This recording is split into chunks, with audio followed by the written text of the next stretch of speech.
Buen día, compañeros. Bueno, este video tratará acerca de lo que integra la NIF D4, impuestos a la utilidad. Y a todo esto, ¿qué es el impuesto a la utilidad? Integra el impuesto causado y diferido de un periodo. En otras palabras, es el tributo que se aplica sobre la ganancia que se obtiene de una persona o una empresa por el ejercicio de una actividad económica.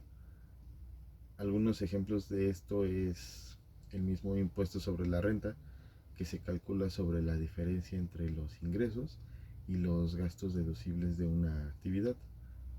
Otro ejemplo es el impuesto sobre las ventas, que se aplica sobre el valor de la comercialización y o fabricación, que se aplica de bienes y servicios. Otro ejemplo es el impuesto sobre el arrendamiento de inmuebles, que se cobra sobre el monto que recibe el propietario por el alquiler de una propiedad. Una vez dicho todo esto, tenemos que hacer mención sobre los antecedentes de la NIF, que ya que a lo largo de los años han sufrido algunos cambios y es necesario mencionarlos para estar actualizados y bien informados. Hay que hacer mención que uno de los cambios importantes de esta NIF es que antes de entrar en vigor a las NIF, este boletín formaba parte de los principios de contabilidad generalmente aceptados, los cuales eran de aplicación obligatoria.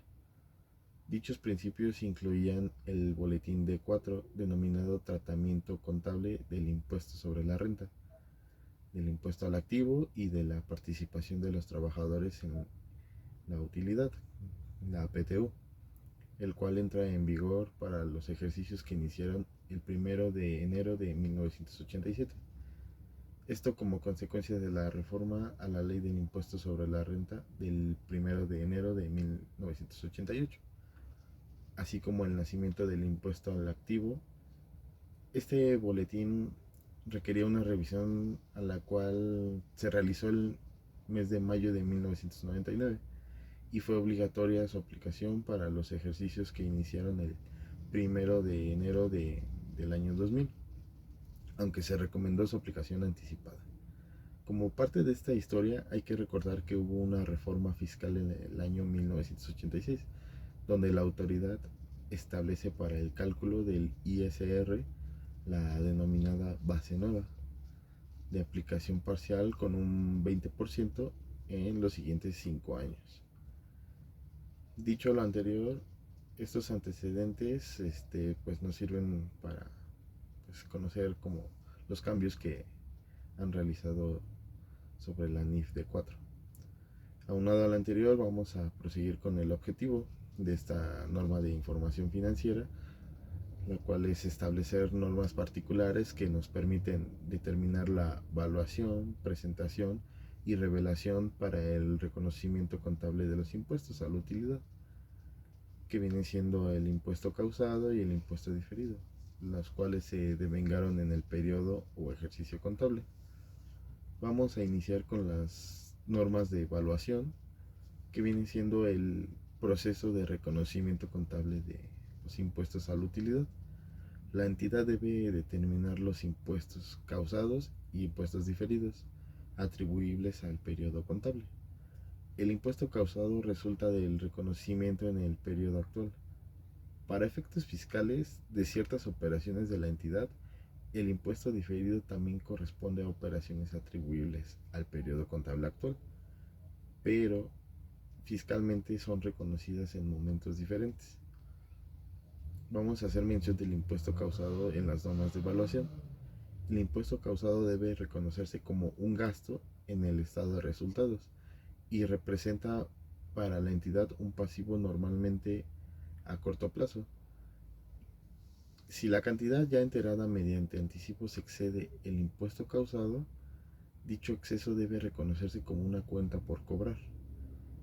Ahora bien, el impuesto diferido se determina sobre las diferencias temporales, las pérdidas fiscales y los créditos fiscales en este caso del periodo. La suma de los importes de estos tres conceptos corresponde al pasivo o activo por impuestos diferidos que debe reconocer la entidad. El impuesto diferido derivado de diferencias temporales debe determinarse utilizando el método de activos y pasivos. Desviándonos un poco del tema, vamos a hacer mención del método de activos y pasivos. Es aquel que compara los valores contables y fiscales de los activos y pasivos de una entidad. De esta comparación surgen diferencias temporales, deducibles o acumulables, a las que se les aplica la tasa del impuesto diferido correspondiente. El resultado obtenido corresponde al activo o pasivo por impuesto diferido del periodo. Dicho esto, hay que continuar con las normas de presentación. Como bien se mencionó, íbamos a mencionar los impuestos causados e impuesto diferido. El impuesto causado de las normas de presentación debe presentarse dentro del balance general como un pasivo a corto plazo. Este importe debe incluir el impuesto causado y no enterado del periodo actual y de los anteriores, así como los anticipos efectuados. Si estos últimos fueran mayores, el importe neto debe presentarse como un activo a corto plazo. Ahora bien, el impuesto diferido. Dentro de un balance general, los pasivos y activos por impuesto diferido, en su caso, netos de las estimaciones para activos por impuesto diferido no recuperable, deben presentarse en el largo plazo y deben compensarse dentro de un solo rubro, salvo que tenga alguno de los siguientes supuestos, tales como son activos y pasivos que no correspondan a la misma autoridad fiscal o no tengan derecho de compensar dichos impuestos ante la misma autoridad fiscal. Esto es el impuesto diferido del periodo. Se debe presentar en el estado de resultados. Este impuesto debe incorporarse como un componente de rubro de impuestos a la utilidad, sin incluir el impuesto atribuible a las operaciones descontinuadas, o en el capital contable si es que está relacionado con otras partidas integrales. Este impuesto debe sumarse o restarse al importe de dichas partidas integrales. Ahora bien, para las normas de revelación se aplica en notas a los estados financieros. Deben revelarse a lo siguiente: la composición del impuesto a la utilidad, desglosando los importes de los impuestos causados y diferidos.